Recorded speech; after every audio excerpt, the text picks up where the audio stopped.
the voice of the resurrection, walking into your new beginning. Before we begin this journey into the heart of my promise, I invite you to open your spirit. If you are seeking a transformation that goes beyond the surface, subscribe now and join this community of faith.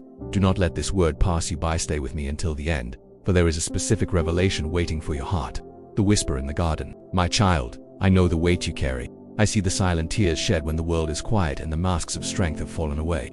You stand at the threshold of a new beginning, yet your feet feel heavy, anchored by the chains of what used to be. You look at the calendar, hoping for change, but deep down, you fear that you are simply bringing the same broken version of yourself into a different year. Hear my voice. I am not the God of mere improvements. I am the God of resurrection. When I stood before the tomb of Lazarus, I did not ask for a hammer to repair the stone. I commanded the life within to come forth. Today, I am standing before the closed doors of your heart, before the buried dreams and the parts of you that you believe have died from neglect or sin. I am not here to criticize your past. I am here to call you into a future that you cannot create on your own. You see, a human beginning is often based on willpower, a resolution, a new habit, a shift in scenery, but a kingdom beginning is based on grace. Grace is the divine power that enters the gap between who you are and who I created you to be. It is the bridge over the abyss of your failures. The theology of the empty grave. In the scriptures, I told Martha, I am the resurrection and the life. He that believeth in me, though he were dead, yet shall he live. John 11:25. This is the cornerstone of everything we are together. To understand your new beginning, you must understand that my resurrection was not just a historical event to be studied. It is a current reality to be experienced. 1. Death is not the end. In my kingdom, death is the prerequisite for a harvest. A grain of wheat must fall into the earth and die to bring forth much fruit.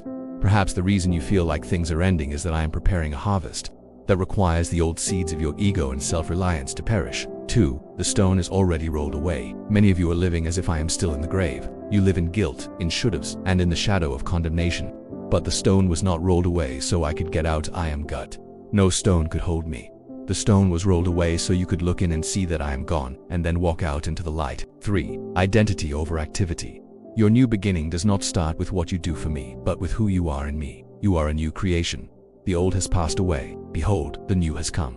Pause for a moment. If this message is resonating with the depths of your soul, I want you to take a bold step of faith. Comment below with the words, Lord, I receive your resurrection life today. Let the world know that you are no longer a slave to your past. The prayer of transfiguration *. Heavenly Father, I thank you for the soul reading these words right now. You know every scar, every hidden shame, and every whispered prayer. I ask that the Holy Spirit would breathe upon them now. Let the warmth of your presence melt the ice of despair. Holy Spirit, convict them not of their sin which I have washed away, but of their righteousness in me. Give them the strength to let go of the grave clothes of their past and put on the robes of joy. In my name, Jesus, I declare that the drought is over and the rain of your Spirit is falling. Amen. Walking in the light of the 8th day in the biblical pattern. The 8th day represents a new creation, the day after the Sabbath, the day of my resurrection. You are living in the 8th day. This means that the laws of cause and effect that governed your old life, where your mistakes dictated your worth, have been superseded by the law of the Spirit of life. I want you to look at the areas of your life that feel dead. Is it a marriage that has grown cold? Is it a calling that you abandoned because of fear? Is it your mental health overshadowed by a cloud you can't seem to lift? I am the resurrection. I am not just pointing to the way.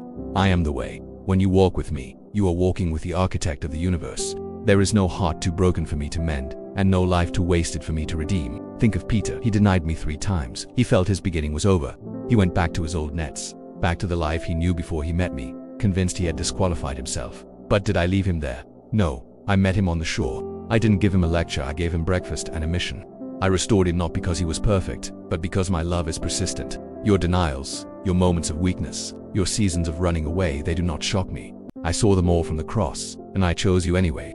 Your new beginning starts the moment you stop running from me and start running to me. Faith is not a feeling, it is a direction. To have a new beginning, you must change your gaze. Stop looking at the waves and look at the one walking on them. Today, I challenge you to do 3 things. 1. Surrender the narrative. Stop telling yourself the story of your failure. Start telling the story of my faithfulness. 2. Forgive yourself. If I have forgiven you, who are you to hold a grudge against yourself? To refuse to forgive yourself is to suggest that your standards are higher than mine.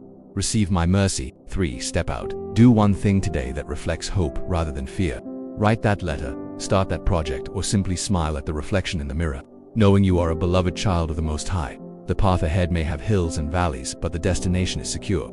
I have gone before you to prepare the way, and I walk beside you to sustain your strength.